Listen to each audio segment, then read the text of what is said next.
Hello friends, मैं हूं अजीज। आप देख रहे हैं मूवी स्टॉक चैनल, जिस पर आज मैं बात करने वाला हूं एबिगेल फिल्म की, जो कि थिएटर में ऑफिशियली रिलीज हो गई है, बट अनफॉर्चुनेट हिंदी में नहीं, जो कि 1.5 घंटे की लेंथ की फिल्म है, जिसे देख करके मुझे एहसास हुआ कि आप इस फिल्म को फैमिली के साथ देख सकते हो, लेकिन एडल्ट सर्टिफिकेट के साथ रिलीज हुई फिल्म इस बात का हिंट दे देती है कि फिल्म में खून खराबा बहुत ज्यादा है, जो कि हाँ है भी। बाकी थोड़ी सी गाली, इसके अलावा न्यूडिटी नाम की चीज तो मुझे इस फिल्म में नजर कहीं पर भी नहीं आई। और अब बात की जाए इस फिल्म की कहानी की, तो कहानी एबिगेल नाम की बच्ची की किडनैपिंग की है, जिसे किडनैप कर किडनैपर्स अपनी हिडन लोकेशन पर ले जाते हैं ताकि वो लोग इसके पिता को ब्लैकमेल कर 50 मिलियन की रकम निकलवा सके। लेकिन सबके लिए उनके लीडर एमडिट ने उनसे सुबह तक का वक्त मांगा है, तब तक उन्हें घर में बैठ करके उस बच्ची का पूरी तरीके से ध्यान रखना है, जिसकी जिम्मेदारी डैन के कैरेक्टर को दी गई है। लेकिन फिर जो चीज आपने ट्रेलर में देखी है उसकी शुरुआत हो जाती है, और फिर इस मेंशन में एक एक कर कौन मरेगा और कौन बचेगा वाला खेल शुरू हो जाता है। क्योंकि हॉरर वाले एंगल को इंट्रोड्यूस करते हुए इस ट्रेलर ने पहले ही इस कॉन्सेप्ट की पूरी तरीके से जो बैंड बजाई है, वो मेरे लिए एक बहुत बड़ी डिसअपॉइंटमेंट थी, जो मैं नहीं चाहता था कि मेकर्स उस टेक पर जाकर के ऑडियंस को वो चीजें ट्रेलर में दिखाए। क्योंकि अगर ट्रेलर की बात अभी ही की जाए तो आपको पता ही होगा कि एबिगेल, जो कि एक वैम्पायर है, वही इन सभी को हंट कर रही है। और यही फिल्म का आप कह सकते हो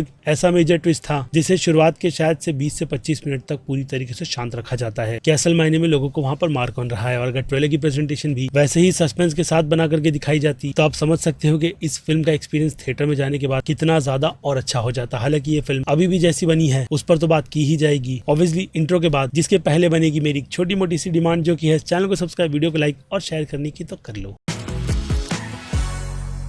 सो फ्रेंड्स, इस फिल्म के बारे में जो भी मैंने आपको इंट्रो के पहले बताया है, वैसा नहीं कि बहुत ही मेजर डिसअपॉइंटमेंट है, और एक हिसाब से काफी बड़ा स्पॉइलर भी, बल्कि वो चीजें ट्रेलर में ही पहले से अवेलेबल है, जिसे देख करके आप भी ये समझ जाते हो कि ये फिल्म एक काफी सिंपल सी बनाई गई एक ऐसी फिल्म है जिसकी कहानी घिसी पिटी सी कुछ भी नया प्रेजेंट नहीं करती। तो हाँ, कहूंगा कि बात बिल्कुल सही है, लेकिन फिर जब मुझे ये बात पता चली कि फिल्म के डायरेक्टर मैट बेटिनील है, तब मैंने इस फिल्म से अपनी उम्मीदें काफी ज्यादा बढ़ा ली थी, जिनकी पिछली कुछ पुरानी फिल्में जैसे कि स्क्रीम के 2 पार्ट और रेडी और नॉट जैसी फिल्म भी उन्हीं के अंडर डायरेक्ट करके बनाई गई है। ये बात बिल्कुल भी मत भूलना। यानी हॉरर के इस एलिमेंट में फन के जो एंगल को डाल करके वो पूरी फिल्म का जो समा बनाते हैं, वो देखने लायक ही बनता है। और हाँ, ये फिल्म उस ट्रैक पर जाते हुए मैं कह सकता हूँ कि शुरुआत से लेकर के अंत तक इतनी ज्यादा इंटरेस्टिंग थी कि कब इस फिल्म के 1.5 घंटे निकल गए मुझे बिल्कुल भी पता नहीं चला। यानी कि हॉरर के एलिमेंट के साथ साथ फिल्म में फनी जोक्स, ये सारी चीजें फोर्सफुल नहीं बल्कि बहुत ही ज्यादा अच्छी लगती है, क्योंकि हर एक कैरेक्टर या फिर कहूँ फिल्म में सभी नॉन एक्टर्स को कास्ट किया गया है, जिनमें से एक अगस्टन क्लाउड है, रेस्ट इन पीस। तो वहीं इस फिल्म की लीड मेलिसा बरेरा भी अपने रोल को और नेक्स्ट लेवल ले जाती है, ताकि हम उन्हें अच्छी एक्टर है ऐसा मान ही ले, जो कि नो डाउट वो है ही। और फिर बाकी जितने भी एक्टर्स आपको इस फिल्म में नजर आएंगे, वो तो आप फिल्म में ही देखना, क्योंकि जैसे कि मैंने कहा, कोई भी उस लेवल पर आपको बिल्कुल भी डिसअपॉइंट नहीं करेगा। क्योंकि ये फिल्म स्टोरी टेलिंग के हिसाब से जो चीज आपको ट्रेलर में दिखाती है, वही फिल्म में ही दिखा करके बाकी जितने भी कैरेक्टर्स हैं उनकी बैक स्टोरी को सरफेस लेवल पर रखकर सिर्फ जो प्रेजेंट में उनके साथ हो रहा है उस पर बहुत ज्यादा फोकस रखती है, जिस हिसाब से हम उन कैरेक्टर से समहाउ कनेक्ट कर जाते हैं। जो चीज अगर कैरेक्टर को बिल्कुल भी डेवलप कर ना दिखाया जाए तो बहुत ही ज्यादा रेयर मानी जाती है। लेकिन मेकर्स का ये डिसीजन और अच्छे एक्टर्स कास्ट करने की वजह से इतना तो अच्छा बना देती है कि ये फिल्म डेफिनेटली मैं आपको वर्थ वॉच कहूंगा, जाके थिएटर में देखो। बाकी फिल्म में ब्रूटैलिटी तो है ही, और फिर हाँ, इन सबसे हट करके एबिगेल की ही बात की जाए तो भाई, इस छोटी बच्ची ने अपने कैरेक्टर के रोल में भाई मैं कह सकता हूँ कि एक सरप्राइज पैकेज जैसी परफॉर्मेंस ही दी है, जिसे जितना ज्यादा डब्बे में बंद कर रखा जाए तो फिल्म में वो उतनी ही जोर से विस्फोट होगा। बाकी पीटर का कैरेक्टर भले दिखने में कितना भी ज्यादा बॉडी बिल्डर क्यों ना हो, लेकिन दिमाग तो उसका घुटने में ही है, ऐसा ये फिल्म बताती है। इसके अलावा सैमी, डैन, एक्टियर, शायद यही नाम है, ये सभी भी फिल्म को बहुत ही अच्छी तरीके से, वो कहते हैं ना कि टीम वर्क के साथ आगे बढ़ाते हैं। क्योंकि ऑब्वियसली एक एक करके कुछ लोगों को मरना भी है, जिसमें अगेन ये फिल्म समहाउ कमाल कर जाती है। यानी मेरी नजर में ये फिल्म इस साल की एक सरप्राइज पैकेज जैसी फिल्म ही रहेगी, जिसके ट्रेलर को देख करके मैंने अपनी उम्मीद कम कर ली थी, और जब थिएटर में जाकर के मैंने इस फिल्म को देखा तो बहुत ही ज्यादा सरप्राइज हो गया। और शायद से ये चीज आपके साथ भी होगी। जिनसे हटकर अब फिल्म के डायरेक्शन की बात की जाए तो फिल्म के प्रोडक्शन पर 28 मिलियन खर्च किए गए हैं, जिस हिसाब से पूरी ये फिल्म उन सभी बजट को मैनेज करते हुए काफी अच्छी फिल्म बनी है, ऐसा ही कहूंगा। जिसमें फोटो, कलर करेक्शन, सिनेमेटोग्राफी, इन सारी चीजों को भी फिल्म के पेस के हिसाब से ठीक ठाक सा रखा गया है। जिसके बाद अब आ जाए सीधे इस फिल्म की रेटिंग्स पर, क्योंकि ज्यादा डिटेल में अब बात करने जैसा इस फिल्म में कुछ है नहीं, जो कि सिंपल सी कहानी को प्रेजेंट करते हुए वैम्पायर के इस यूनिवर्स में हर उन चीजों का मजाक उड़ाती है जिस इन्फॉर्मेशन को हम वैम्पायर से रिलेटेड जानते हैं। और अगेन उनकी भी no back story, straight forward वाली स्टोरी में ये फिल्म अपनी कहानी को तो काफी अच्छे से कैरी करते हुए एक ओपन एंडिंग भी देती है, जो अगर आगे जाकर के रेडी और नॉट फिल्म से भी कनेक्ट हो जाए तो मैं तो काफी ज्यादा खुश हो जाऊंगा। लेकिन खैर, अभी के लिए में तो वैसी कोई कंफर्मेशन नहीं दी गई जिसमें कोई पोस्ट या फिर एंड क्रेडिट सीन भी नहीं है। बाकी हाँ, रेटिंग्स की बात की जाए तो एक्शन की शुरुआत करें तो वो मेरी नजर में नो डाउट सीधे सीधे 5 में से 3.5 स्टार के रहेंगे। तो वहीं बात की जाए फिल्म की कॉमेडी की तो हाँ भाई, फिल्म का कॉमेडी का ह्यूमर भी बहुत ज्यादा अच्छा था, जिसे मैं ध्यान में रखकर इस फिल्म को एक्शन की तरह 5 में से 3.5 स्टार की रेटिंग दूंगा। तो वहीं बात की जाए फिल्म के ड्रामा की तो कहानी काफी ज्यादा सिंपल लेकिन प्रेजेंटेशन काफी ज्यादा जो स्ट्रॉन्ग रखती है, उसे ध्यान में रखकर ड्रामा की ये कैटेगरी 5 में से 3 स्टार डिजर्व करती है। जिसके बाद आ जाए फिल्म के सस्पेंस पर तो जैसे कि मैंने कहा, फिल्म में सस्पेंस नाम की चीज लिमिटेड ही है, लेकिन फिर भी कुछ मोमेंट्स आपको सरप्राइज कर देंगे, खास करके फिल्म का एंड, जिन्हें ध्यान में रखकर सस्पेंस की इस कैटेगरी में मैं इस फिल्म को 5 में से 2 स्टार की रेटिंग दूंगा। और फिर बात की जाए फिल्म के हॉरर और थ्रिल की तो फिल्म में वैसे डरने वाले हॉरर नहीं, लेकिन बॉडी गोर तो काफी सारा है और हाँ, खून खराबा भी। लेकिन थ्रिल की बात की जाए तो छोटे मोटे या फिर कहूँ एक जंप स्केयर के अलावा थ्रिल तो ठीक ठाक सा ही है, जिन्हें ध्यान में रखकर मैं इस फिल्म को इस कैटेगरी में 5 में से 3.5 स्टार की रेटिंग दूंगा। और फिर बात की जाए मास ऑडियंस की तो नो डाउट मास ऑडियंस को ये फिल्म बहुत ज्यादा पसंद आएगी, जिसे वो लोग डेफिनेटली A+ की कैटेगरी में रखेंगे। तो वहीं बात की जाए क्रिटिक्स की तो हाँ, क्रिटिक्स भी इस फिल्म को पसंद ही कर रहे हैं, जिनकी नजर में ये फिल्म सीधे सीधे A- की कैटेगरी की बनती है। तो उनसे पूरी तरीके से एग्री करते हुए मैं भी इस फिल्म को इसी सेम यानी कि A- की कैटेगरी में रखूंगा। और फिर जाते जाते आपको हाईली रिकमेंड करूंगा कि थिएटर में रिलीज हुई काफी अच्छी हॉरर कॉमेडी फिल्म है, जाकर के देखो, डिसअपॉइंट नहीं होगी, गारंटी मेरी है। जिन सब पर मैंने अपना पर्सनल ओपिनियन दे दिया है, बाकी बनती है आपकी राय, जो कि आप मुझे कमेंट में लिख करके बता सकते हैं कि अगर आपने ये फिल्म देखी है तो आपको कैसी लगी। और फिर क्या, मैं हूं Aziz, movie stock channel like share subscribe भूलना मत। मिलूंगा जल्दी दूसरी किसी वीडियो में, till then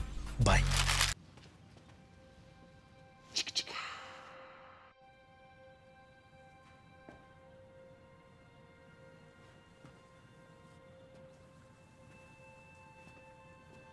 You're still here.